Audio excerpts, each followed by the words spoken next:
Bonjour à tous et bienvenue dans cette nouvelle vidéo de notre chaîne H Fiscalité et Investissement dans laquelle on va parler de la meilleure société offshore en 2023. Et on va voir comme quoi la meilleure société offshore n'est pas du tout à celle à laquelle tu penses. Avant de commencer cette vidéo, on t'invite à nous rejoindre sur Discord et Telegram. C'est entièrement offert. Tu pourras venir poser toutes tes questions et avoir du contenu exclusif. Tous les liens se trouvent dans la bio sous cette vidéo. En guise d'introduction, la meilleure société offshore en 2023. C'est un sujet qui intéresse, c'est un sujet qui passionne. Pour preuve, nous avions déjà sorti un comparatif il y a de cela 2 ans maintenant. Donc, nous avons décidé de le refaire avec une manière qu'on peut qualifier de disruptive. Cette fois-ci, où nous allons voir que la meilleure société offshore, celle qui va t'enrichir, on ne fait pas des sociétés offshore pour dire qu'on a des sociétés offshore, et c'est vraiment pas la société à laquelle tu penses, en prenant des exemples concrets dans cette vidéo. Dans une première partie, nous verrons les différents types de sociétés offshore qui sont disponibles, les principales, c'est-à-dire opaques et transparentes. Et nous étudierons également leur fiscalité réelle en France comme à l'étranger, et cela change énormément de la fiscalité imaginée et crue par beaucoup d'entre vous. Nous verrons ensuite les problématiques de chaque société, et c'est la même pour tous, et également que vous soyez en France ou dans d'autres pays. Nous verrons ensuite que la meilleure société offshore à mettre en place avec une structure très simple et très antagoniste, c'est-à-dire réfléchir par opposition en quelque sorte. Et si tu apprends quelque chose dans cette vidéo et que tu souhaites nous aider avec le référencement, n'hésite pas à mettre dans les commentaires sous cette vidéo « Meilleure société offshore » si tu as réellement appris quelque chose dans cette vidéo. Également, nous voulons t'indiquer que tu trouveras le lien de notre nouvelle masterclass expatriation offerte dans laquelle nous allons développer en profondeur les 3 axes de l'expatriation, le quand, le où et le comment. La société offshore que nous allons voir, c'est le comment, c'est le dernier point. Donc n'hésite pas à t'inscrire, c'est entièrement offert et nous verrons beaucoup plus de points lors de cette masterclass. Donc en guise d'introduction, il faut comprendre qu'en matière de société, vous avez 2 principaux types et la fiscalité va dépendre du type des sociétés. Vous allez avoir d'un côté les sociétés opaques. C'est quoi une société opaque? C'est pas qu'elle est cachée ou qu'on ne peut pas voir le bénéficiaire. La société opaque, c'est tout simplement un sujet fiscal. C'est-à-dire que la société calcule son bénéfice, produit moins charges, le chiffre d'affaires moins les charges, ça donne un bénéfice imposable et ce bénéfice est imposé au sein de la société à l'impôt sur les sociétés. Elle pourra mettre ensuite en distribution son bénéfice, notamment sous forme de dividendes par exemple, ou conserver ce bénéfice pour le réinvestir. Donc retenez, une société opaque, c'est une société qui calcule son bénéfice, ce bénéfice est imposé au sein de cette structure avant d'être mis en distribution. En opposition aux sociétés opaques, vous allez avoir les sociétés transparentes ou translucides, ça dépend de l'appellation qu'on décide de leur donner. Il faut comprendre que c'est un non-sujet fiscal, pour faire simple. Comme la société opaque, elle va calculer son bénéfice, les produits moins les charges, mais cette dernière ne va pas les imposer en son sein. Elle n'est pas assujettie à l'impôt sur les sociétés, mais ça ne veut pas dire qu'elle est imposée à 0%. L'ensemble de ce bénéfice est imposé entre les mains des actionnaires, même s'il reste sur le compte de la société, dans son entièreté. C'est-à-dire que si par exemple sur une société transparente, vous avez gagné 100 000 euros, vous devez déclarer ces 100 000 euros dans votre déclaration de revenus, même si cet argent est resté sur le compte de la société, et tu dois le déclarer comme si tu l'avais gagné à titre personnel, comme si en quelque sorte il n'y avait pas de société.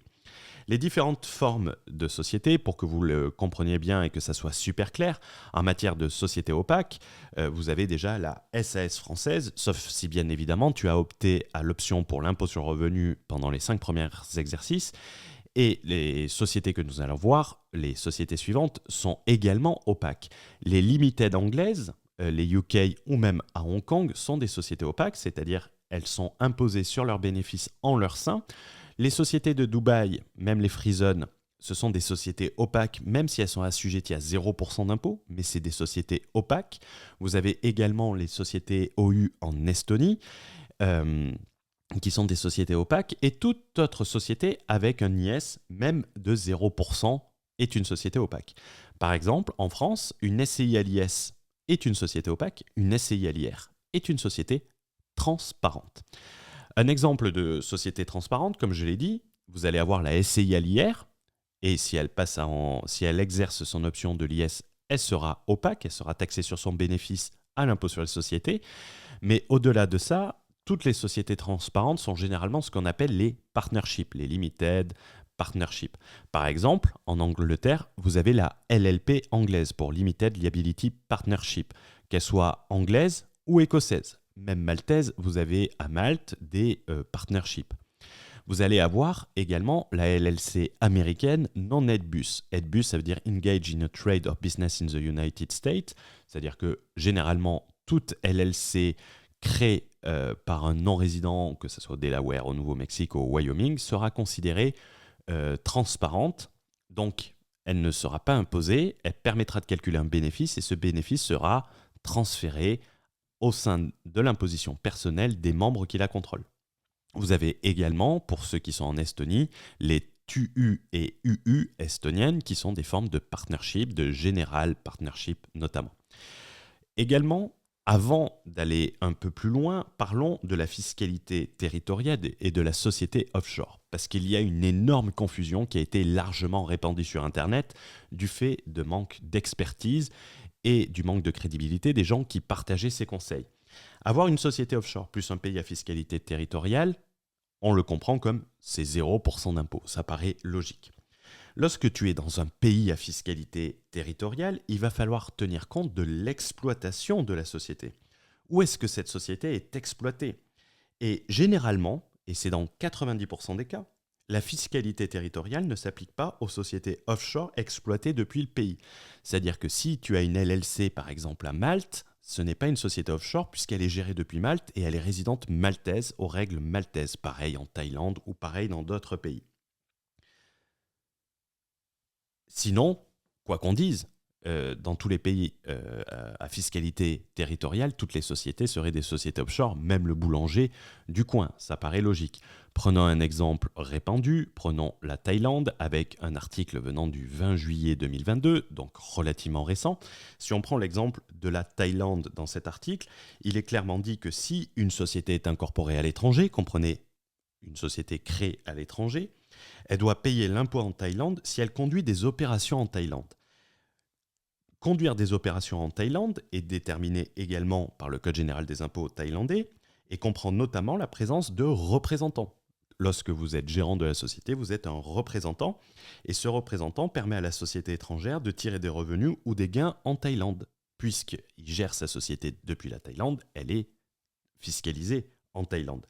En gérant ta société en Thaïlande, les gains qui sont générés depuis la Thaïlande par l'exploitation de la société sur le sol thaïlandais, même si tes clients se situent à l'étranger et que ta société aussi, tu seras imposé en Thaïlande malgré la fiscalité territoriale. Si cependant tu es actionnaire d'une société et que tu ne la gères pas et que tu fais que recevoir des dividendes ou des revenus de cette société et qu'il n'y a pas d'exploitation, tu ne seras pas taxé. Faites la différence au niveau de l'exploitation de la société. Parlons maintenant du résident en France. Ce qu'on imagine, c'est pareil en Belgique, c'est pareil en Suisse, c'est pareil en Espagne. Les règles de fiscalité internationale sont les mêmes quasiment pour tous les pays. Et pour les besoins de cet exemple, on va dire que tu passes 50 000 euros de charges sur ta société que tu ne pourrais pas passer en France, parce que ça c'est aussi une autre incompréhension. Ouais, on peut tout passer puisqu'il n'y a pas d'abus de biens sociaux en Angleterre ou aux États-Unis. C'est bien connu sur ce point.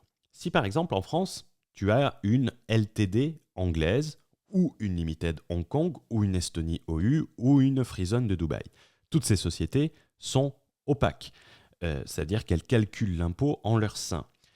La LTD anglaise va être imposée aux alentours de 20%, la LTD hongkongaise, là on est sur 200 000 euros de bénéfices, ça va être imposé à 8,25%.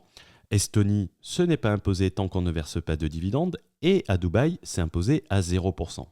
Le bénéfice taxable, on va dire qu'il y a 200 000 euros de bénéfices moins les 50 000 euros de charges que tu passes parce que tu passes tout sur ta société. Ça fait 150 000 imposables. Ça sera pareil à Hong Kong. En Estonie, elle ne sera pas imposable puisqu'il n'y a pas de versement de dividendes. Et à Dubaï, ça sera 150 000 euros, mais qui sont imposés à zéro. L'impôt à payer si la société était gérée dans le pays, en Angleterre, ça serait 30 000 euros. En Hong Kong, ça serait 12 375 euros. En Estonie, 0 euros puisqu'il n'y a pas de versement de dividendes. Et à Dubaï, 0 euros puisqu'il n'y a pas d'impôt pour l'instant. Si maintenant on parle du résident en France, la réalité avec ta société offshore.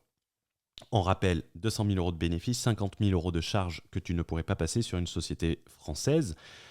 Et on va le prendre sous cet angle. Imposition en France, conformément aux conventions de non-double imposition. Le bénéfice taxable, on va parler d'un point de vue français puisque ça sera aux règles françaises, et l'impôt à payer. Si tu as une LTD anglaise, elle sera imposée à 25%. Le bénéfice taxable, vu que les 50 000 euros que tu as passés, tu ne peux pas les passer en France, ça sera 200 000, tu payeras 50 000 euros. Si tu as une LTD à Hong Kong, c'est exactement pareil, tu devras payer 50 000 euros puisqu'on réinsérera dans le bénéfice les 50 000 euros que tu as convertis. En Estonie, ta société sera taxée aux règles françaises, elle payera 50 000 euros d'impôts, même si tu n'as pas versé de dividendes. Pareil à Dubaï. Donc, on le voit, à partir du moment où on gère sa société, c'est exactement comme si on avait une société française. L'utilisation de société offshore ne change en rien et vous allez payer exactement le même montant d'impôt que si vous aviez une société française. Et c'est les règles françaises de comptabilité et de déduction des charges. Petit rappel important, si vous avez payé de l'impôt à l'étranger, il faudra demander à se le faire rembourser. Et là, bonne chance, ça met beaucoup de temps puisqu'on vous dira vous devez payer tant d'impôts en France, vous avez qu'à demander au pays étranger de vous rembourser. Et là, en plus des pénalités, en plus de tout ça, c'est un parcours du combattant. Mais si vous décidez de le faire, au moins vous le saurez. Les rappels importants. Ce que nous venons de voir ici, c'est applicable partout. C'est une règle de fiscalité internationale. On l'a vu pour la France, comme j'ai dit, c'est pareil en Belgique, c'est pareil en Espagne, c'est pareil dans tous les pays. Ta société, elle sera imposée à 100% depuis le pays d'où tu la gères, peu importe où est incorporée ta société. Retiens bien cela. Si tu veux bénéficier de la fiscalité du pays, par exemple de la fiscalité à Hong Kong, de la fiscalité estonienne, de la fiscalité anglaise tout en étant résident français, belge ou espagnol, tu vas devoir avoir un bureau sur place et pas les simples domiciliations à 200 euros par an, c'est-à-dire des bureaux avec des personnes. Il va te falloir une équipe sur place. Il va falloir que cette équipe ait les moyens nécessaires de conduire l'activité. Donc, pense pas à prendre des femmes de ménage en temps partiel. Et il va falloir que tu aies un rôle d'actionnaire au sein de cette société, que tu ne sois pas le gérant de cette société. Rappelez-vous, le gérant est celui qui engage la société. Donc, si on veut faire simple, ta société offshore ne va pas te permettre d'avoir une meilleure imposition en juste créant une société à l'étranger. Elle va surtout t'obliger à avoir une double comptabilité, une comptabilité locale à 0 puisque la société ne sera pas imposée là-bas et tout sera imposé en France, et une comptabilité en France avec l'ensemble de ton bénéfice aux règles françaises. Je vous rassure que les gens qui font ça vont vous prendre beaucoup plus cher que votre comptable typique sur votre SASU. Et cela est valable dans les autres pays. Tu vas avoir également des frais Stripe encore plus élevés avec des frais de conversion. Tes clients, généralement, ils payent en euros. C'est converti en Hong Kong dollars si tu es à Hong Kong pour que tu les reconvertisses en euros ensuite pour te les verser. Tu vas avoir que des fintechs qui peuvent te mettre à la porte du jour au lendemain, des fintechs qui t'offrent aucun service bancaire. Donc en fait, tu auras fait une aggravation en croyant faire une optimisation. Si on prend les sociétés transparentes, rappelez-vous, ces sociétés sont taxées en France comme si tout le revenu était versé. Donc pour la LLC, on va partir d'un bénéfice taxable de 200 000 euros. Il va falloir regarder l'IR dans le pays, il va falloir regarder l'imposition même si l'argent reste sur le compte de la société et rajouter quelques remarques. Si tu es en France, l'IR dans le pays, c'est par tranche, c'est un barème d'impôt auquel il faut rajouter les cotisations sociales. Tu vas avoir entre 0 et 45% d'imposition sur 200 000 euros de bénéfices. Donc tu seras plus sur la tranche à 45. Tu vas avoir 90 000 euros d'impôt plus les cotisations sociales. En gros, tu vas payer plus d'impôts que si tu avais une SAS avec, à l'impôt sur les sociétés, que tu te versais un dividende. En Estonie, tu vas avoir 20%, 40 000 euros d'impôts, plus d'imposition qu'une société estonienne qui permet de ne pas payer l'impôt sur ce qu'on ne se verse pas et qui reste sur le compte de la société. Donc c'est une aggravation encore. Si tu as Malte, c'est pas l'impôt sur les sociétés, c'est l'impôt au barème progressif de l'IR et c'est pas la fiscalité territoriale puisque c'est géré sur place comme une société locale. Donc ça va de 0 à 35%. Tu seras pour 200 000 euros taxé à 70% car le partnership est résident maltais et les revenus proviennent de Malte, même si ta LLC est aux États-Unis. Donc tu auras plus d'imposition qu'une société maltaise avec le remboursement d'impôts. Vous savez, à Malte, vous payez 35% et ils vous remboursent 30%. Et en Thaïlande, c'est pareil, ça va de 0 à 35%. Tu auras 70% d'impôts car le partnership est géré et tu es résident thaïlandais. Et ça sera impossible de bénéficier de l'exonération du dividende qui est versé l'année suivante car il n'y a pas de dividende sur une LLC. En Thaïlande, le dividende que tu mets en report de distribution n'est pas imposé. Donc, tu l'auras compris, on n'optimise pas sa fiscalité avec une société offshore, notamment en débutant. Le pilier central de ton optimisation va résider dans ta résidence fiscale. Donc, pour résumer, créer une société offshore et s'expatrier ensuite, ça peut être la question que tu te poses, mais est-ce que c'est réellement intéressant ? Parlons maintenant de ce qu'on appelle le coût d'opportunité, le manque à gagner. Quand tu vas créer une société offshore, quand bien même tu es résident en Estonie par exemple, pour les besoins de cet exemple, nous avons vu que cela n'apporte aucun avantage fiscal particulier, même quelquefois des aggravations selon la forme de société que tu utilises, car comme en France, la société offshore sera taxée comme une société locale, si c'est une société opaque, avec les mêmes règles qu'une société locale. En Estonie, créer une société coûte 190 €, ça va te coûter beaucoup plus cher de créer une limited. En Angleterre, tu vas payer beaucoup plus de frais Stripe et tout ça. Mais au-delà de ça, quand on parle d'aggravation de situation, tu auras recours qu'à des fintechs sans possibilité d'emprunt au niveau de ta société.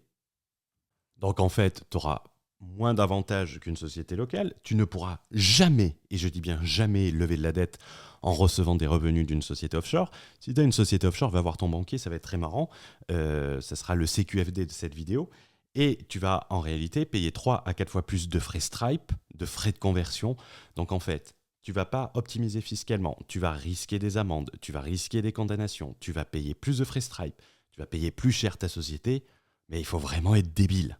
Bon, on a l'habitude de dire qu'il y a beaucoup de gens qui le sont.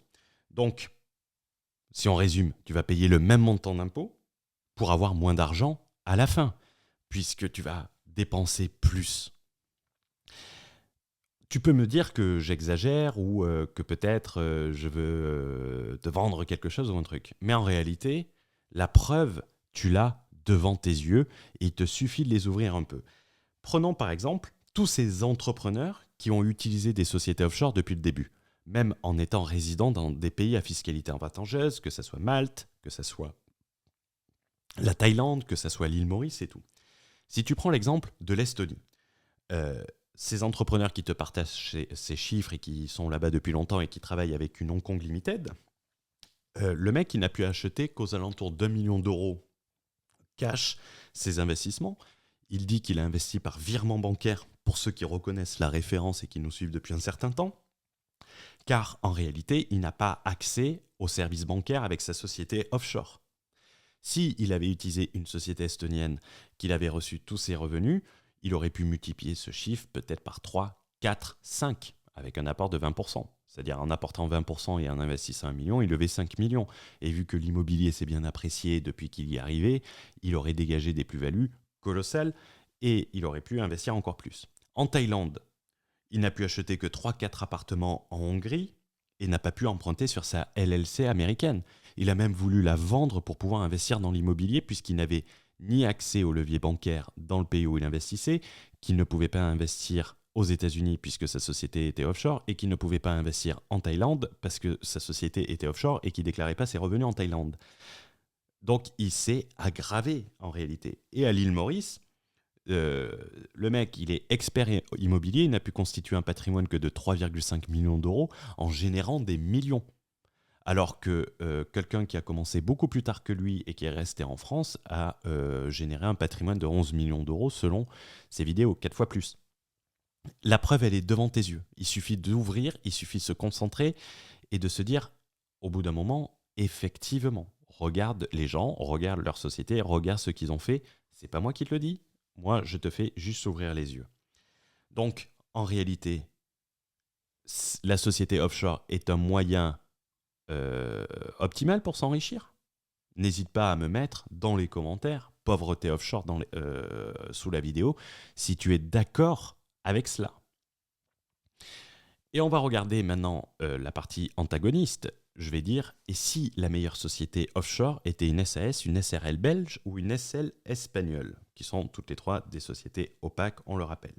Si tu crées et que tu conserves, si tu l'as déjà créé avant de t'expatrier, ta société française, ta société belge, ta société espagnole, que tu optimises la fiscalité de ces sociétés à travers une expatriation. Rappelez-vous, on vous a dit au début de la vidéo que le meilleur moyen d'optimiser, ce n'est pas la société offshore, c'est la résidence fiscale. Et que tu te structures correctement. Tu vas avoir une société française avec des bilans français, des banques françaises, des frais Stripe européens, et tu auras indirectement accès au levier bancaire français. Mais si tu joins à ça une fiscalité estonienne à 0% sur les bénéfices et les profits réinvestis, pareil dans la juridiction AH1 qui est mis en avant dans le Borderless Entrepreneur, et que tu peux continuer de bénéficier du levier bancaire à la fois en Estonie, chez AH1 et en France avec ton historique, et que tu décides de partir, que tu peux répéter la même procédure sans avoir à liquider ta société, ce qui prend entre 6 et 10 mois en Estonie, et repartir de zéro. C'est pas beaucoup plus pratique? Car si créer une société offshore n'améliore pas ta fiscalité, et lorsque vous créez une société, vous le mettez dans un pays à fiscalité plus avantageuse, même si ça ne change rien, mais dans votre tête, ça permet de changer. Pourquoi pas baser sa société dans un paradis bancaire, au sens paradis du levier bancaire, où tu vas pouvoir massivement utiliser le levier bancaire tout en optimisant la fiscalité avec ta résidence fiscale. Personne n'y pense, personne ne le sait, maintenant tu n'auras plus d'excuses. Tu as vu cette vidéo, mais si tu attends que ce soit des gens qui n'y comprennent rien et qui te recommandent de créer des LLC, c'est normal que tu auras le même résultat qu'eux. Regarde ces gens qui ont gagné des millions et qui n'ont rien pu faire avec ces millions. Dis-toi que tu ne vas pas gagner des millions et que tu vas faire encore moins qu'eux en suivant le même chemin qu'eux, c'est-à-dire LLC, Limited et des choses comme ça. Prenons un exemple concret pour te l'expliquer. Tu es en France, ça peut être la Belgique. Tu crées ta société française type SAS, SASU, une SASU étant une SAS unipersonnelle. Tu décides de t'expatrier par exemple dans la juridiction H1. Ben, tu gardes ta société, tu vas l'enregistrer au travers d'un pays, tu vas t'expatrier. En France, il n'y aura pas de fiscalité puisque tout sera géré depuis l'étranger et toute la fiscalité étrangère sera à l'étranger. Et si tu prends un exemple chiffré, que ta société génère 500 000 euros de profit et que tu te verses 100 000 euros de dividendes. Je prends l'exemple de H1. Ta société payera 20 000 euros d'impôts dans H1 et tu recevras 80 000 euros d'impôts net d'impôts, puisque les dividendes ne sont pas fiscalisés à titre personnel dans cette juridiction. Donc, il te restera 400 000 euros net d'impôts sur ta société avec un compte bancaire français. Les bilans, ils seront français, avec certaines modifications, bien évidemment. Les comptes pourront être français sous certaines conditions. Et si par exemple, demain, une fois que tu as capitalisé sur ta boîte, que tu décides de passer à l'étape 2, que tu décides de revenir en France de manière temporaire ou pas, c'est valable en Belgique, c'est valable en Espagne, et je dis bien définitivement ou temporaire, ton retour. Tu auras des bilans et un historique français bancaire qui te permettra d'emprunter beaucoup plus facilement que si tu rentres et que tu recrées une société. Ça sera un peu comme si tu étais resté en France. Tu auras optimisé ta fiscalité personnelle tout en optimisant ta fiscalité professionnelle, c'est-à-dire plus de levier, plus de cash pour réinvestir. Donc tu activeras le levier bancaire français tout en ayant optimisé avec des leviers fiscaux étrangers. Cela va te faire littéralement gagner des années. Tu peux reproduire ça limite dans plusieurs pays facilement sans ouvrir et fermer des sociétés sans perdre ton historique. C'est le beurre, l'argent du beurre, la crémière, la fille de la crémière, la sœur jumelle de la fille de la crémière et toutes les copines de la sœur jumelle et de la fille de la crémière. Nous détaillerons beaucoup plus ce point dans la troisième partie de notre masterclass expatriation 2023. Je t'invite à t'inscrire vraiment dans la description. C'est gratuit en plus, donc tu n'as rien à perdre. Et on a mis le commentaire en avant parce que ça nous prendra plus de temps et ça sera le troisième point qu'on verra dans cette masterclass. On a dit quand s'expatrier, car le quand, c'est vraiment très important, où s'expatrier et comment s'expatrier. Comment s'expatrier, c'est les sociétés qu'on met en place. On verra ces stratégies dans la masterclass. Il n'est de si bonne compagnie qui ne se quitte, donc il va être temps pour moi de conclure sur cette vidéo. Pour optimiser fiscalement, le premier point que tu dois prendre en compte, c'est ta résidence fiscale. Mais tant que tu ne peux pas mettre des centaines de milliers d'euros de fonctionnement dans ta société pour bénéficier de la fiscalité locale, c'est-à-dire avoir un directeur général, avoir un gérant, avoir un employé, des bureaux, tout ça, ça coûte de l'argent. Et pense que l'économie d'impôt, elle n'est pas infinie. Une société offshore, dans 99% des cas, sera une aggravation. Accès limité au réseau bancaire, aucune banque ne financera une société offshore et tu ne pourras même pas lever de la dette à titre personnel en recevant tes revenus d'une société offshore. Donc certes, tu gagneras un peu plus dans l'immédiateté, mais tu verras tous les gens qui investissent et tu dis mais comment ils font, moi je ne peux pas le faire. Et tu te plaindras quand il sera trop tard et que tu l'auras compris. J'espère que cette vidéo te permettra de le comprendre. Pourquoi ne pas se concentrer sur l'aspect bancaire lorsque tu définis au niveau de ta société et optimiser bancairement ta société au lieu de l'optimiser que fiscalement. Mathématiquement, si on réfléchit bien, une société offshore ne peut te faire gagner que quelques pourcents, en réalité 25%. Sur 500 000 euros, le maximum que tu puisses économiser par rapport à la France est 25% d'impôt sur ta société. C'est-à-dire 25% d'impôt de 500 000, c'est 100 000 euros d'impôt maximum à optimiser. Si tu vas à Dubaï, l'optimisation maximum que tu vas faire, c'est 64 000 euros puisque tu auras 9% d'impôt en 2023. Et tu ne pourras pas optimiser plus. Tu ne vas pas avoir un pays qui va te dire si vous gagnez 500 000, on va vous donner 100 000 euros de plus, vous allez avoir un impôt sur les sociétés négatif. Un bon levier bancaire, il permet de multiplier par 5 aisément ce chiffre, soit 2,5 millions si tu fais 500 000 euros de profit. Donc pour gagner 64 000 euros maximum sur le côté, tu es prêt à jeter à la poubelle 2,5 millions d'euros. Et ça, tu le reproduis, tu le reproduis, tu le reproduis, tu le reproduis. À toi de voir. Personnellement, moi, je pense que la question, elle est vite répondue. Si tu as aimé cette vidéo, n'hésite pas à t'abonner à la chaîne, n'hésite pas à la partager, n'hésite pas à mettre un like, n'hésite pas à mettre un commentaire, ça nous aide beaucoup avec le référencement. Et n'hésite pas à ouvrir les yeux lorsque tu vois des gens qui ont fait des sociétés offshore, leur business de leur vie, et de voir où ils en sont par rapport à l'argent qu'ils ont gagné. Par rapport à l'argent qu'ils ont gagné. Et si tu penses que tu auras des résultats différents des leurs, en gagnant beaucoup moins, c'est que tu te mets un doigt dans l'œil. Je te souhaite une bonne journée, je te souhaite une bonne soirée, et j'espère te retrouver lors de la conférence, lors de la masterclass. Ciao, ciao!